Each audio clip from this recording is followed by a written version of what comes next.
Thinking about launching a podcast but overwhelmed by all the moving parts? At Turnkey Podcast Productions, we take the hassle out of podcasting so you can focus on the talk, not the tech.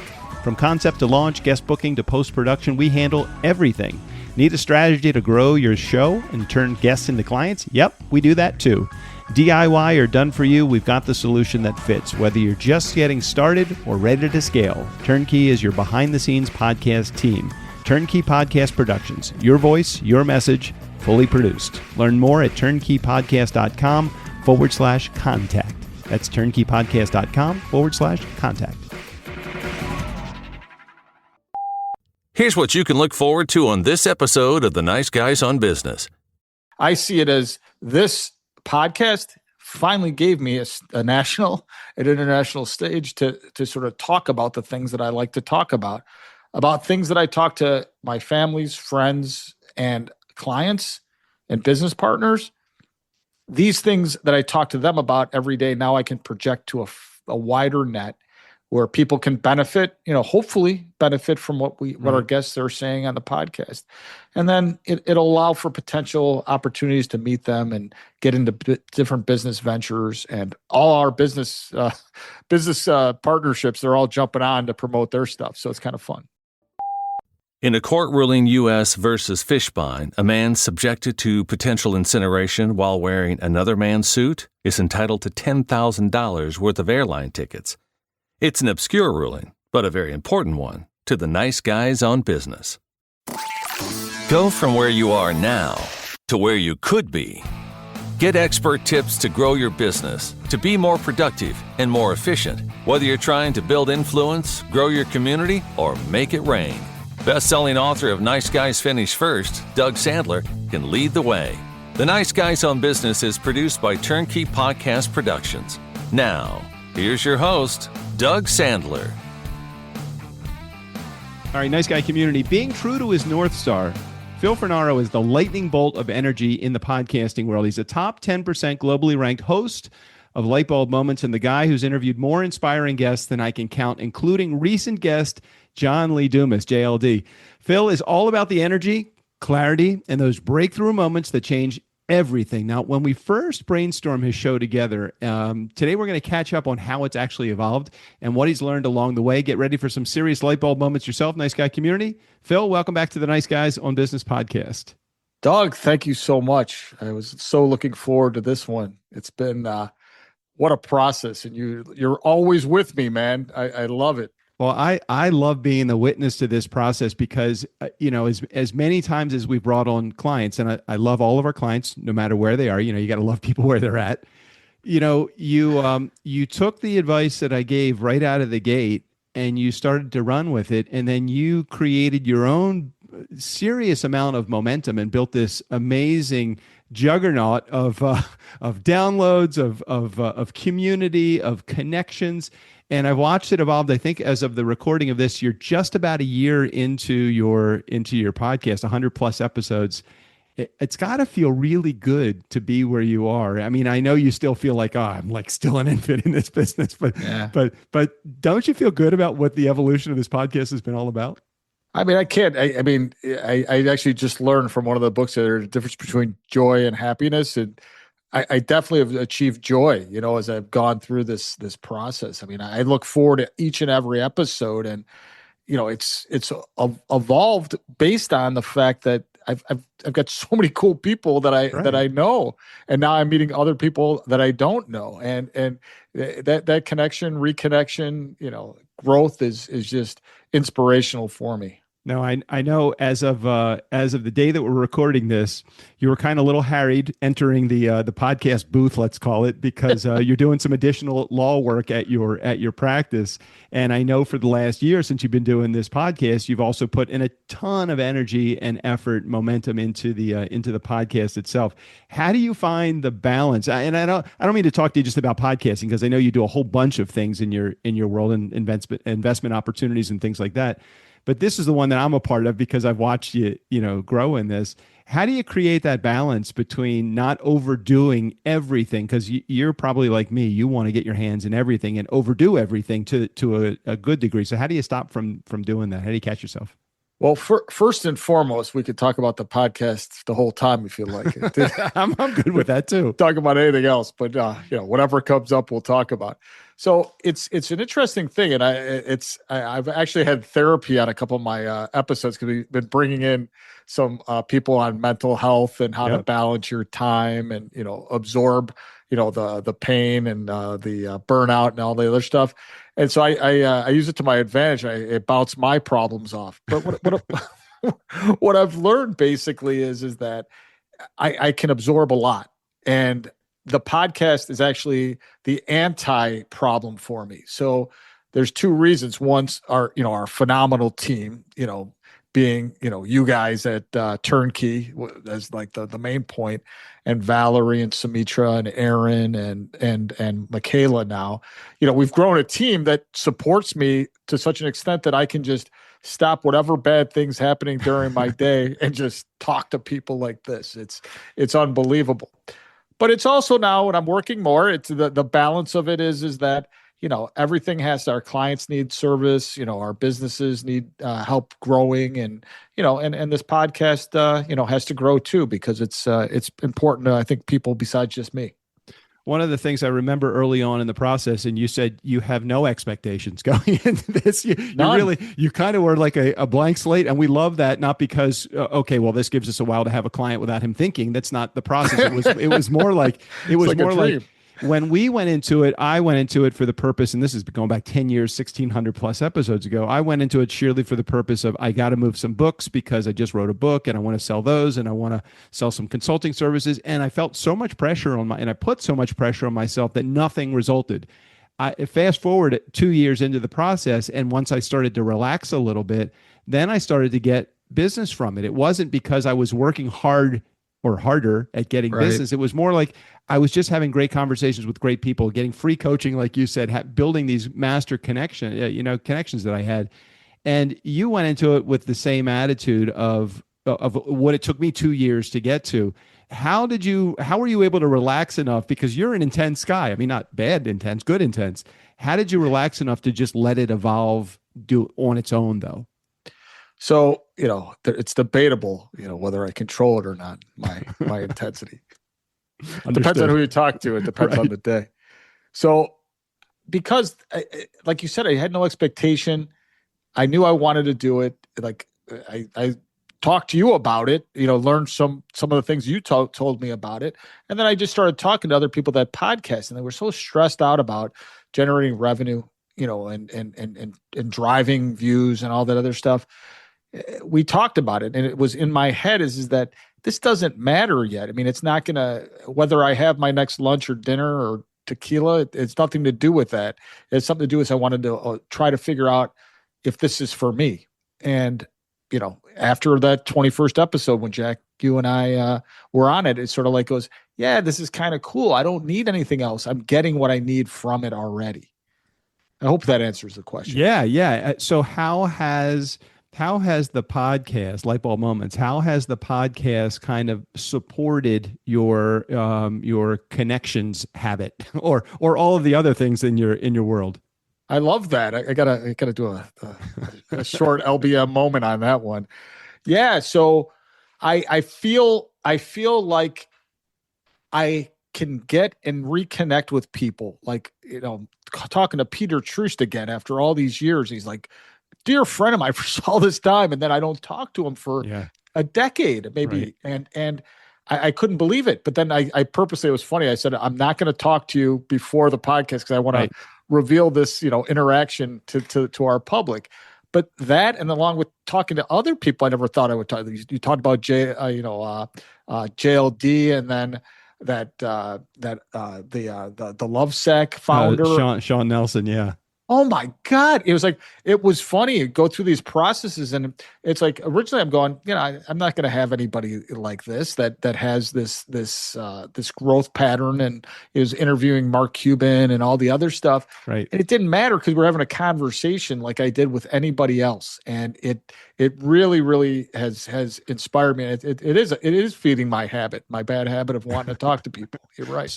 So when you first get into podcasting, one as a podcaster, not you as Phil Fornaro, but as someone gets into podcasting, they really approach it from one of three categories. You know, they're either looking to make money, they're looking to build a community, maybe looking to grow influence. One of those three is generally like the top priority. But then there are all these hidden gifts. You know, I reconnected with a friend of my dad's. His name was Jeffrey Gitomer. He's a famous sales guy that wrote a bunch of books, Little Red Book of Sales and others. And then you start meeting people like Ariana Huffington and Gary Vaynerchuk and these folks that have been on my show. It's like no freaking way would they have ever, if I picked up the phone and tried to call, I wouldn't have even gotten past the gatekeeper. Do you find that your podcast is opening doors for you? Are you using it as as not a lever, but as a reconnection? It sounds like that buddy of yours you haven't talked to in 10 years. That was a really good connection. Are you using it to open other doors for yourself, for your business, for any other opportunities that you find? Absolutely. And it's not like this like, oh, I got this ulterior motive.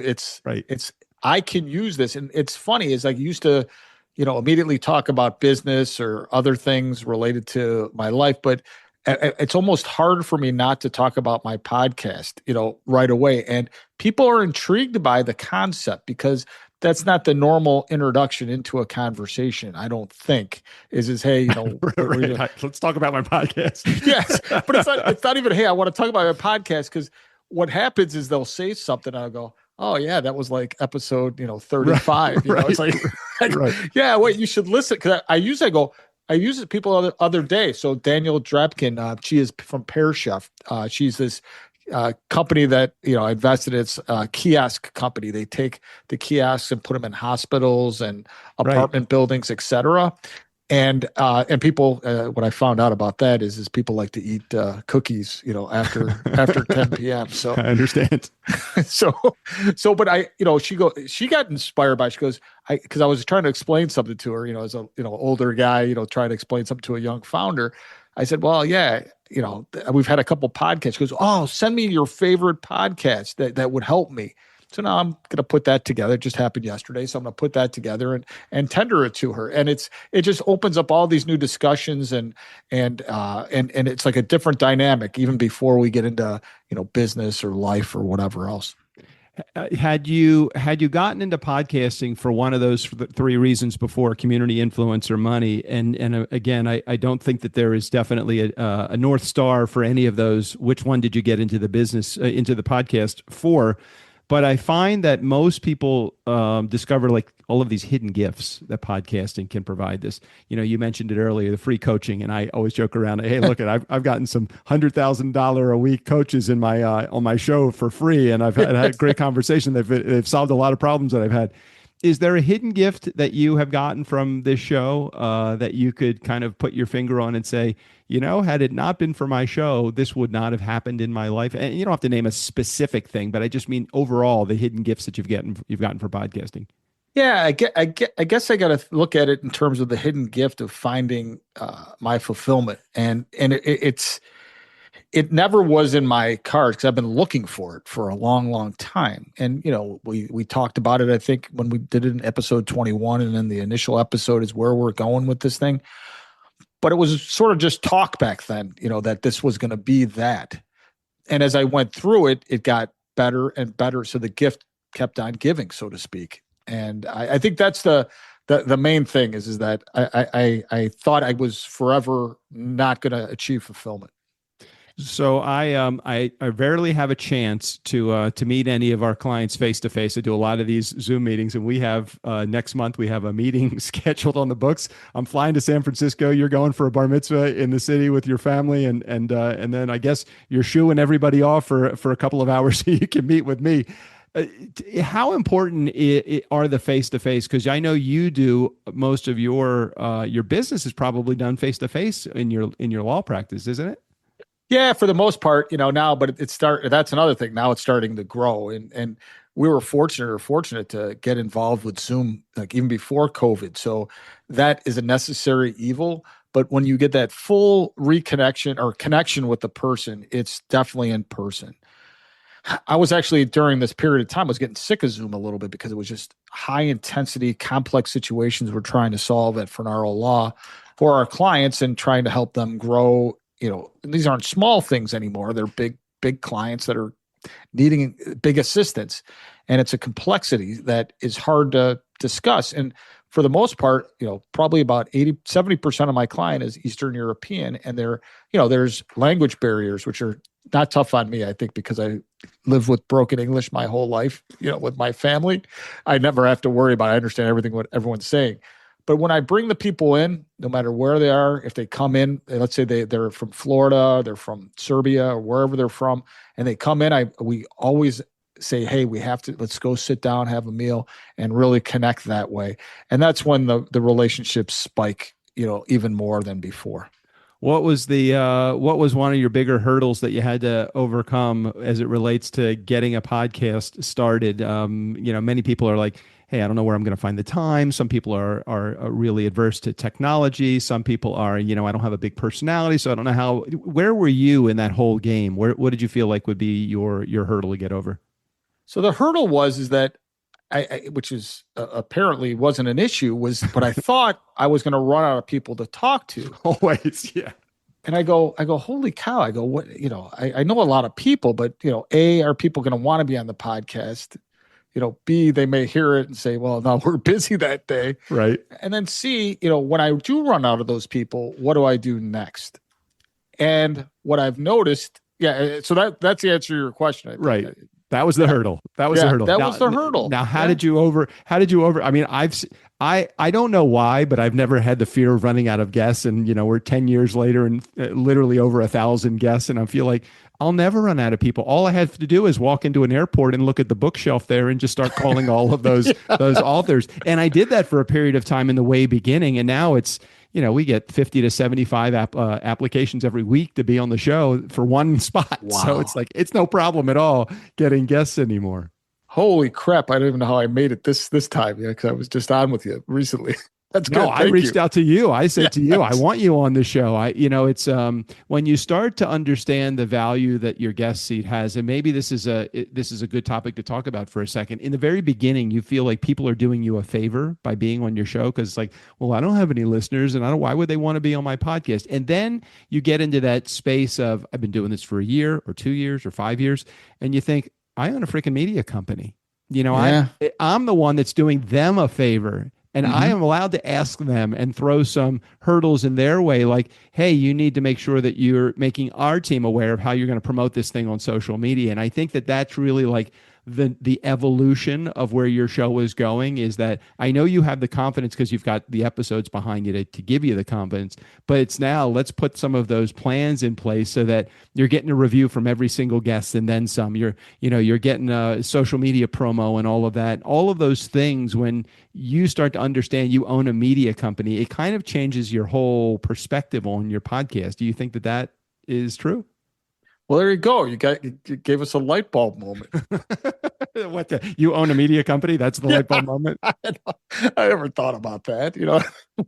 Who am I? But yeah, that's true. We're producing content on media, on social media. So that's pretty interesting. Yeah, I always think of media, like the old days, 2579, 32. Oh yeah, but that's so old school now. I mean, the influencers today are social media. The influencers that are on TV of yesteryear, the Peter Jennings and Walter Cronkites, while they were important figures in the news world, journalism has evolved exponentially. And, you have, I don't want to mention the Kardashians in the same breath I'm mentioning, Peter Jennings, but you have influence with people. Do you feel like there is some level of responsibility that you have to bring valuable content week in and week out when you realize that you own a media company? There you go. Another LBM. Apparently, yes. I mean, as I started thinking of your process. Yeah. I mean, this is the Cronkites, those are the people that we sort of relied on to get the information we needed in the world. We didn't have, technology didn't exist to the extent that we could get that information at a moment's notice. So yes, as I found out during this podcast is that not having listened to a podcast really before years when I first listened to that Friday episode, sorry. Sorry, very sorry. Fantastic. I got to listen to that one again. That was awesome. So, go ahead. We'll tell that story. Well, I might as well tell you. Yeah, go ahead. I told it on Fretson. So Steve Fretson, a podcast. He actually just put me in his book. Did you see that? Mm-mm. So Fretson, he's my business coach and the one that directed me and steered me towards Doug Sandler and said, no, you got to go with this guy. He's the best. I said, all right, well, let's talk to him. So I talked to him, got a very good opinion of him. And then I'll tell you about the book. This is a better story. Yeah. So I go, oh, this is a great guy. I'm really looking forward to it. Valerie says, I've never, because I go, I'm in. And Valerie goes, you never go in this quickly on anything. What is wrong with you? Like, I really like this guy. He's gonna help me. She goes, well, at least you should listen to one of his podcasts. And you listen to a Friday episode first, right? You didn't listen to the interview episode. It's like, oh no, I'm in trouble. Of course not. If I were to listen to that, that would have been complete. But then it would have been as funny of a story, right? So I listened to this episode and I'm going, there's F-bombs, I think, someone was in love with somebody, I'm sure happens all the time. and they were stalking, she was stalking him and all the other stuff. So I said, I go, holy crap. So I call Fretson. I go, Fretson, what the hell are you doing to me? He goes, what are you talking about? I go, listen to this episode. He goes, what? He goes, listen to it. So he listens to part of it, calls me back. He goes, don't worry about it. He's a great producer. Right. Don't let his practice of podcasting get in the way of you being produced by his team. Yeah, it is. I have had that experience before. And in the beginning, I was very worried about turning people off that were potentially going to just like you did. Somebody would turn the other way. Why would I have a podcast that would potentially turn people off and still expect the business or want to drive the business? And I just said, you know what? I'm going to be me. And I've been me my entire career for 37 years of doing my own self-employed businesses. I've done my own thing. The people that don't want to be with me because they heard me drop an F-bomb or they heard me offer maybe a political view that wasn't aligned with theirs. Okay, well, I guess those people aren't in my, I don't need somebody to be politically aligned with me in order for me to be their client. And I don't have to feel like I'm being, secretive or anything else. So I just get to be myself. And I think that is exactly, I love warts and all. You bring all of that to your podcast too. And I love that about what you do. Yeah. And for Doug's community, don't worry. I listened to the other episodes. Well, they were absolutely fabulous. His guests and the way he interviews them. Absolutely. He's been with us. Phil's been with us a year now. He knows enough to not listen to me. No, untrue. So I wanted to go back just for a second, if you don't mind, about the other hurdle. So if that's okay, I don't want to take your interview. No, man, you're in charge. Go. I'm just the guy that's asking the questions, teeing them up. Yeah, I've switched it. So the other hurdle that I thought of related, and then I'll get back to Fretson. But the other hurdle that I came up with in my head just now was I didn't know who was going to be listening or who the target was. And right. Everybody kept on telling me the same thing is that, oh, well, you got to pick a lane. This is your, the people that are going to be listening to. So I thought it was entrepreneurs. I thought it was business owners. And what I found, it really is such an eclectic group that listens to the podcast from all over the place. And it's kind of like, it hits people for different reasons. I'm sure people listen for 5 minutes if I'm talking about, intellectual property or something. Like, yeah, that's enough of that. Let me, jump over to Bucky and see what Bucky has to say. But, okay. But these are the things is that I was very scared, not scared. I was like, I'm going to do all this and there's really no audience because I've never in my life thought about that. I always even with my clients now, we have 80% transportation. I go, how does that happen? I go, I don't know. Because I just like these guys and I talk to them and we connect. I mean, I'm not a guy to plan and figure out who my target is. So that was the other thing is I didn't know if that sort of mindset would work. So that hurdle was a big one for me. Again, I don't think that is unusual. I think that people get into it. They want to know the ego metric, like who is in their audience, how many are in their audience. And I try to, as best I can, waylay that fear don't worry about people listening to your show in the beginning. Just worry about getting your content producing wheels under you. Just worry about and concerned about having some good guests sit in that guest seat, especially in the beginning. You want to have some friendlies in there. You don't want to try to pilot it with as many VIPs as you can, because you're learning the ropes of podcasting, and at the same time you're going to have this VIP guest sit in the guest seat. It's a recipe for failure when that happens, because you can't push too many things through this. So that you're a year into this now, and you've done an amazing job. Like, how do you learn to let go of the things that you can't control? You can't control how many people listen. You can't even necessarily control what the answers to the questions that your guests are going to share with you. So how do you get in this environment that feels like you're spinning 7 plates at the same time and walk away at the end of the day feeling confident about the content that you have created? So I think it sort of is allowing people to be who they are on the podcast, and to go to their strengths and to make them feel comfortable. And I think that when we select somebody, whether Val says this is a great someone from the community that wants to talk, or you say, hey, you've got to talk to this person. Right. As long as you understand it, and I purposely don't prep very long for these things. I'll write some questions out to make more for the guest to feel comfortable, but right. the chance of me asking those questions are probably slim to none. Same. I don't even write them down anymore. I just write the intro, two sentences to make sure I get on path, and then from there on, it's just a conversation that I'm having. Yeah, and that's the beauty of it. I think that will answer the question for your guests and my guess is, the best thing you could do in life, whether it's on a podcast or off, is just have a conversation, and it makes everything so comfortable. And being inquisitive about somebody else, and asking them the questions, that's when they all sort of pour out to you, because people generally want to talk about what they're good at or what they love to do.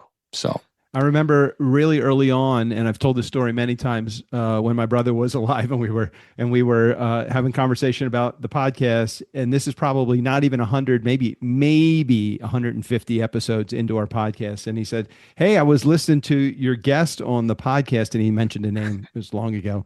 And I said, "Yeah, that was a great interview." He said, "Can I just give you some advice?" And my brother had been in radio for a really long time, and I'm like, "Yeah, I'd love to hear give me the advice." Would you let your guest talk? So I was asking the question and then not allowing or interrupting the guests as they were answering the question, putting in my own spin on it. Now, it is my show, so I can do whatever I want. But I did take that advice as like, hey, maybe I'm just not listening to the guest enough. And one of the things I noticed on your episodes is that you let the guests talk a lot. I mean, you don't have a lot, except for when you bring up, here's another light bulb moment. And I want you to explain what that means to our audience that hasn't listened to your show. But I'm curious, where did that skill come from? Because I know I didn't teach it to you, because I still have a hard time with, I'm just like, shut up. I get excited every once in a while, right? Especially when I follow your suit on the movie quotes. Except you got a far better presenter of that. Voiceover guy, Steve O'Brien. Yeah, I love that guy. Yeah, he's good.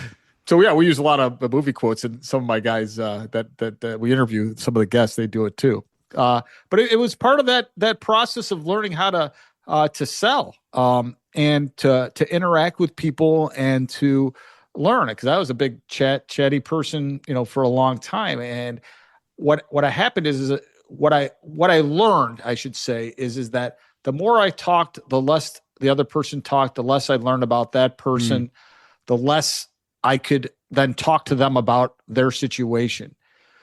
So I forced myself to listen, and every single time that I listened and the other person talked, I learned so much that I could ask them more questions, and they could talk more. Right. Learn about their business, their family, their friends, what makes them excited, what makes them unhappy. When you learn all these things, then you've made that mental connection, which I talk a lot about on our podcast, that is to make that mental connection first. Half the time, I'm not trying to sell anything.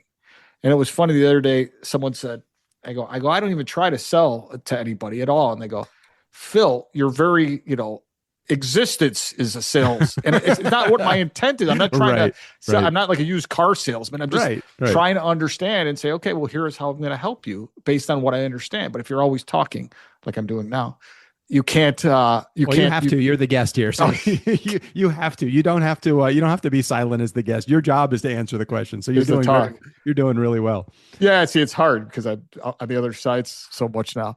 So that, I think that was the key component, and that's why I became very good at getting clients, very good with connect, and it works because on our podcast, at least from my own perspective, because I learned so much about so many different things. When you started the show, again, I kept coming back to, okay, how do we connect this with your business? And you kept saying this is not the important component here for where I'm heading with this podcast. I just want to have some great conversations with some great people. And I'm assuming that has worked to your advantage because you don't have anything to sell, even though you are, you're a business owner, you look for opportunity everywhere. So can you talk about the balance between not having something to sell and looking for opportunity using your podcast as the tool? Yeah. So that's the beauty, is you create this inspired network of people that are talking about various things. And then you have those people talking to each other, and guests and listeners talking to each other, based on it and the connection. Even when I make connections now, I go, this is a perfect connection. Listen to the podcast so you can understand it. And whatever happens as a result of this, because I've never been, if I'm helping somebody, if I'm giving my time, it's not about the immediate gratification, the give and take, so to speak. It's about truly wanting to help this group. As a result, when our network expands, that's when everybody benefits, including me. It's not right. I'm not saying that I'm selfish about it. I'm just saying it automatically happens. And it usually happens in more people being on the podcast and more people, calling me for other things that they may need or I can help them with. Well, I think about, the 100+ interviews that you've done, 50+ guests that you've had sit in that guest seat. And, I think about then, geez, the 1,600 episodes, the 900, 1,000, 1,200, whatever it is, guests that have sat in my guest seat. It's almost like, hey, why don't I have a guest reunion? I've never done that. It's like having a guest reunion. You've been a guest on the Nice Guys. I could even have a repeat guests on the Nice Guys, and I bet I have over 100 repeat guests that have been sitting in the guest seat, which creates an additional connection. There is so much opportunity that you have, and I think if you lead with serving, then you end up receiving in return, which has been the most valuable asset that I could imagine getting from the podcast. See that, Break Community? That was the quote of the show. That was fantastic. So you're going to play this on your podcast. I guess I'm going to give you this, and you can play this on your show as well. Oh, well, that could be the quote. You're right. Oh yeah, sorry. No worries. Doug, turnkey, Nice Guys community. Man. No need. I get all the attention also, so it's totally fine with me. You keep promoting what you do. I love that. So here's the rub. I think you should do it because we're having our and you'll be invited, of course. So anybody who's been on as a guest is going to be invited. We're doing it at the Do Wire Studio sometime in August. I know you'll be coming to San Francisco, but we're going to invite all of our guests. We're just getting together now to come back. We're going to have a live presentation. Or a live interview. So I'm very scared with our group. It's called, I think, the Wise Guys Roundtable. Some guys are brighter than others, so to speak. That's great. So I didn't make up the name. That was Nick Dubach and Steve Palmer, I think. Anyway, so the idea is that we're going to have this, discussion, and then people that are there can jump in during it, and then we're going to promote it to anybody that's been on the podcast can call in and then give their 2 cents, so to speak. So great idea. So yeah, we'll have some tequilas, and I've got a lot of restaurant tours locally, as you know. They'll Q Barbecue and Posto and Stadium Club. They'll all bring in food so that we can have a good old party. Do it. It sounds like it would be a great idea that I've thought of a couple of times, but I have not. Just the catalyst, and then I keep thinking, Stricken, I think the same thing. It's like, oh, that's a lot of work. That's a lot of work to put all that together. It's not, because you've made such beautiful connections with people. If you invite me, I will be there. Wow. Okay. I think I think that there are a lot of people that you interview that will be so happy. And just imagine the power of that connection, that you're having all these people that, how many people? I know a handful of people that have been on your podcast. For me to meet, another, 400 or 200 or 100 or Yep. even 10, Yep. this is something that, it would be glorious. And I bet you they all come. So you created the show a year ago, Light Bulb Moments. It's all about the energy, and then you discovered as you were doing it that every show you come up with these light bulb moments. In having conversations, great conversations with your guests. So can you explain to our nice guy community the light bulb moment is, what that means? It sounds like people would know, but why don't we make it obvious to them what it means? Yeah. So there's something in everyone's life, and it's not just one time, but there are these key things in your life that will transform how you operate in life, and it'll cause this pivot to happen. The aha moment, the light bulb moment, whatever you can imagine calling it, it doesn't matter. It's that time period. It could be, a death of a family member. It could be, a promotion at work. It could be, a a comment from somebody that you respect. These are things that sort of trigger you and sort of push you into a different direction that is both positive and negative. And sometimes it's positive, sometimes it's negative. But whatever the case may be, typically as a result of it, whether it's positive or negative, whether it's a pivot in any way that will inspire you to do something bigger and better than you did before. So that's sort of the projection. And you'll see a lot of commonality as it relates to the light bulb moments, but there's always those unique things, and people actually act very vulnerable when they start talking about those things that have affected them. So, and it's kind of an interesting concept. So light bulb moments, it's the aha moment that you get out of the conversation that could be a lesson learned that you may not even have realized that it was a lesson learned until sometimes you're having that in the middle of that conversation. You're like, that's it. We've had a couple of those today, and we'll think back on what those are in the show notes. But those aha moments, you discover them sometimes in real time while you're talking to your guests as well. It's incredible. It's like, holy cow. 'Cause I wrote down a bunch today that you're like, oh man, I'm a media company. I mean, what the hell? That sort of creates all this other dynamic. And, when you talked about habits, and that's another opportunity for me to expand. But absolutely, every episode, there's at least 3 or 4. Where do you see yourself heading, not just with the podcast, but you're an ambitious guy by design. You're an entrepreneur. You own the firm that you have, Fornaro Law. There's a bunch of different businesses and opportunities and investments and things that you're in. Like, where does your podcast help expand into each one of those tentacles, or is it just another thing that you have in the course of your day? Or I don't even know that you can separate them. I think it all kind of runs together just by doing what you do. No, it's all consuming. It all works together.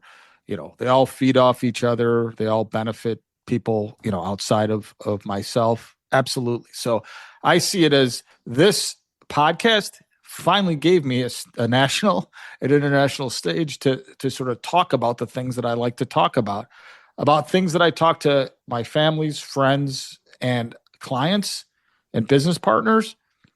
These things that I talk to them about every day, now I can project to a wider net where people can benefit, hopefully benefit from what our guests are saying on the podcast. And then it'll allow for potential opportunities to meet them and get into different business ventures, and all our business partnerships. They're all jumping on to promote their stuff. So it's kind of fun. It's amazing that way. I know I look at the podcast as we have two ways that we can look at it. It's another spoke on your wheel, which becomes another list of tasks on your list of a already overburdened task list of things to get done. So that would be the spoke. I kind of look at it as the hub of my entire business. Anything that I do, not even just my business, my life, many of my personal relationships came from my podcast. My girlfriend is in the podcasting space also. So we're connected through podcasting, business opportunities, commercial real estate opportunities that I've bought into through clients of mine.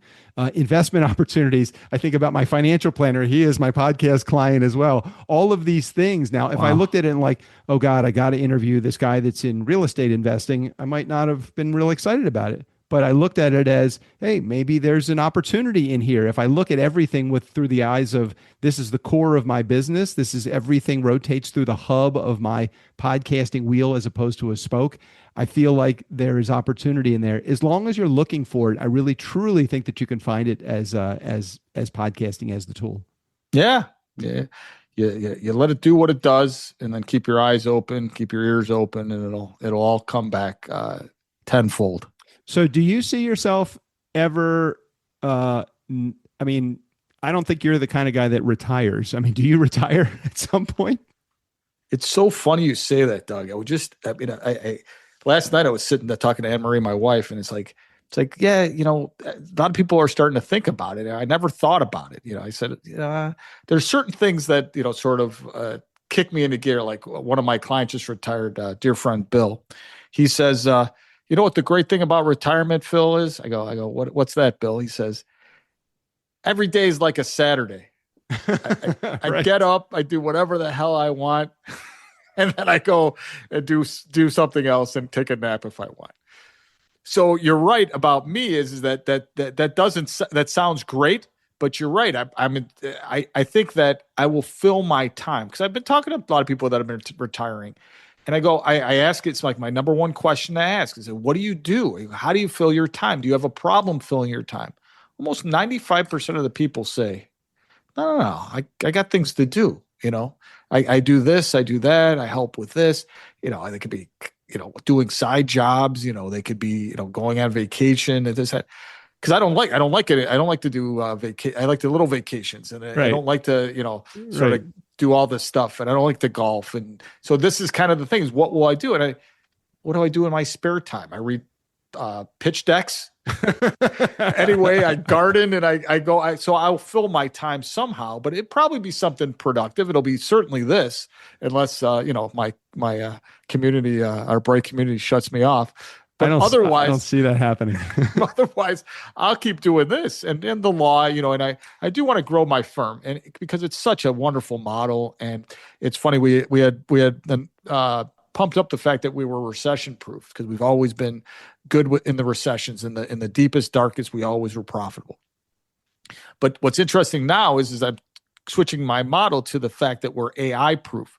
So I've built the firm around that. So I'm really excited about the adventure that we're going to have with our OGC model. And it's not to pump the OGC model. I'm just telling you is that there's this level of excitement. Every time I think that I'm getting into a lull, our clients just excite me, and I dive into things that we haven't done before, and how can I practice law like nobody else can. So it's kind of this, you're right. I will never stop. I'll be dead thinking of ideas. Go, please carry this forward. Right. Well, I'm like you. I am very much an idea guy. I love the big picture things, and I love turnkey. I think we've built something really good over the last 10 years, and it's worked out really well for us. I mean, I came from the live event business as a bar mitzvah MC for 30 plus years before this. And it's not the same level of excitement, which I'm happy about, because I do have my weekends back to me. But part of it is very much like you. It's like I'm 60, and I keep thinking, okay, when do I retire? Can I retire? Do I have enough money to, all the things that, and I'm like, who am I kidding? If I don't worry about what are my clients thinking, what are my clients doing, then I'm worried about if I'm retired, like, am I going to be able to afford this, or am I going to be able to do this? And so I'm not even close to ready to retire, but I look for, like, I know we have a meeting coming up in August, and I'm very excited about it. And you may not even realize the agenda in my brain. I'm like, okay, I want to get excited because Phil's excited. I mean, for me, excitement is very contagious. If I walk away from my computer and my business for a couple weeks, I have a very hard time, not because I don't love it. I have a hard time getting my wheels motivated and rolling again. So doing things like what we're about to do, and even if it's just a few hours and having a meal and laughing about shit, I mean, for me, it's like, okay, I just needed that kick in the ass a little bit. So thank you ahead of time. And you don't even realize what we're going into. I don't even realize what we're going into either when we get together. No, I got my mental list, Doug Sandler. Okay, that's good. We're in good shape. It's gonna be. I'm very excited about it. A party, seeing the family, yeah, that's good. But I get to see Doug Sandler. What could be better than that? Well, I don't. I'm ready to learn. When I have a guy like Jeffrey Gitomer talk about sales and selling skills that sat in the guest seat, of my podcast a bunch of times, I felt like, man, I knew a lot about selling going into this. And I feel like those rah conversations that I'm able to have with a guy like that, and then the inspiring conversations with JLD, because JLD was a guest on my show as well, and all of the other high level guests. And it's like, okay, but these are not like real people. I mean, to me, they're like celebrities. But then I get to have conversations with, like, Steve Fretzen has been a valuable mentor and friend over, professional friend of mine. We haven't done anything socially together, but that's the kind of stuff that I need more of that in my life, because I'm the kind of guy that if I get around the heat, I will stay hot. If I get away from the heat, I start to feel like I get a little cold, and I don't ever want to feel cold. So feel free to always say, hey, you need to get on a plane, and this is a mistake if you don't make it to this meeting, because those are the kind of things that I need every once in a while. All right. Well, I'm known to be pushy, Doug. That's okay. I'll take the push. And quit not including it yourself. I mean, you're a podcast icon here, Doug. You're doing. Hey, listen, you're talking about you're bragging about my 10%. You're like at 0.001%. Hey, look, people gave up and they started listening to the show. They're like, these fuckers have been around for 1,600 episodes. They're not going anywhere.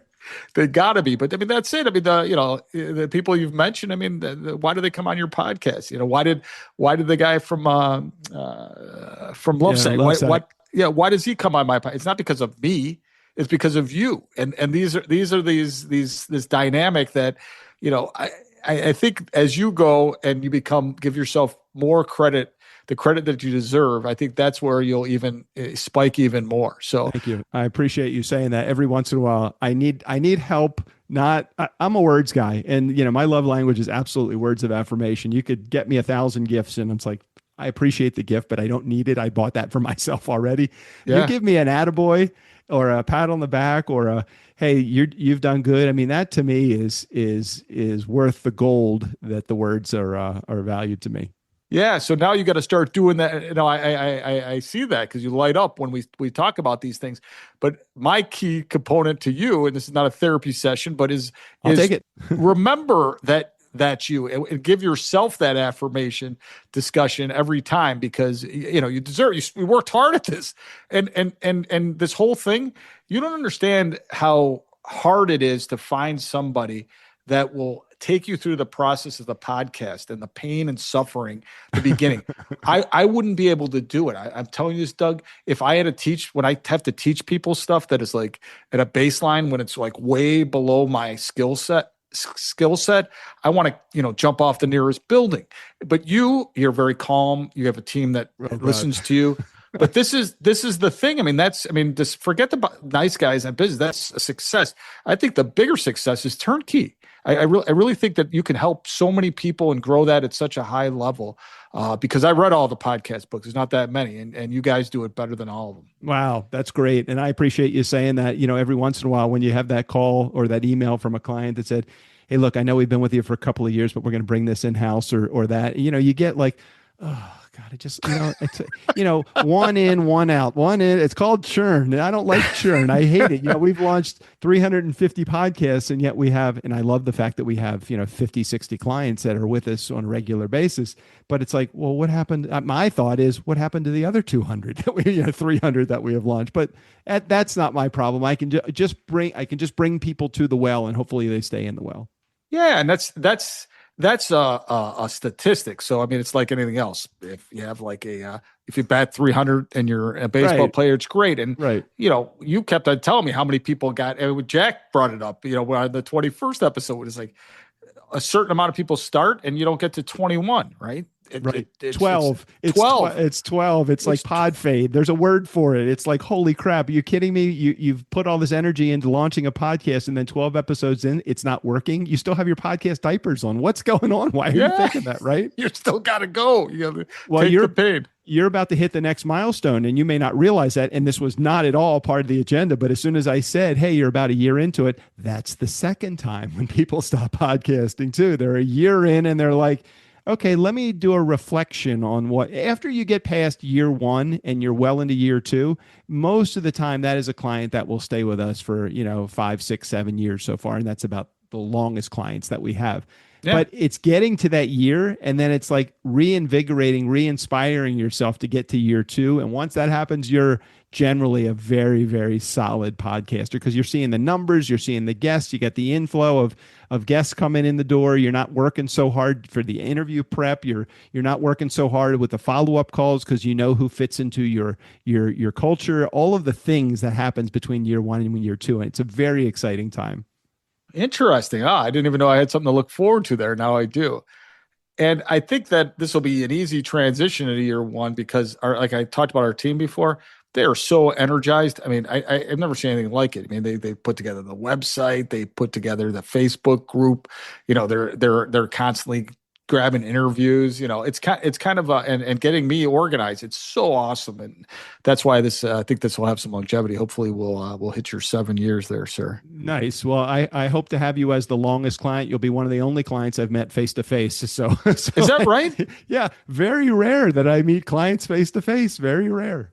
Oh my God. I need to, but that's on me. That's not on my, like, I'd love to meet Steve Fretzen. I don't know why I haven't said, hey, look, I'm coming to Chicago. Can you take a few moments and go out to dinner with me or lunch or something like that? I mean, I'm just so fucking lazy. That's what it is. You're not. Get your girlfriend, come to Chicago. We'll show you a good time. So let me tell you Fretzen's story. So, yeah. So Fretzen's he has all the people on like how to grow a successful legal practice. I have no idea why Steve Fretzen wants to deal with attorneys, but he does. So he goes ahead and gets this. It's 101. And I have 101 attorneys that he's interviewed on his podcast that are rainmakers. Yeah. So he compiled all the episodes, reduced like everything to 2-page or 3 pages of content based on AI, compiled it in a book, and then put some chapter headings on it and released it. You know, I got the book the other day. My picture, from like you're 19. In it, and you're in it. Yeah, I mean, I'm in the book, and I go, what the hell? And I'm reading some of the stuff. I go, this is pretty damn good. So he just recently did that. So think about that as your next potential move, or even there's an opportunity in there. I mean, we have all the worker bees in our pipeline already. We could easily do that for our clients, and they wouldn't have to do anything. They wouldn't even have to compile anything. We already have all their episodes. Yeah, well, put it on the agenda. Sounds like that's a potential idea. All right, so if somebody's interested in listening to your show, where do they go? How do they find it? What's the best resource for them to go to? Yeah, so just lbmpodcast.com. The lbmpodcast.com. Well, you'll fix that, Doug. I know you will. Yeah, right. I'll edit that out. You'll hear me say I will edit that. You did something on one of your episodes. I forget what happened. I think you were interviewing somebody, and your guest said, could you edit this out? And you go, yeah, we'll edit that out. and I think that you might have, or Valerie said, don't edit any, it was just something like, don't edit, because you're having real conversations with real people. I think it was you. It was either you or I can't remember who that was, but it was interesting. Us. At least one of it was us. We do that all the time. We want to be authentic. One of the guys told me to do that. Well, who said to always be authentic? He was a pretty good guy too. I'll think of his name shortly. But anyway, yeah. So I'm all okay with that. So lbmpodcast.com. Hit me on LinkedIn, and that you can see now on our Facebook group.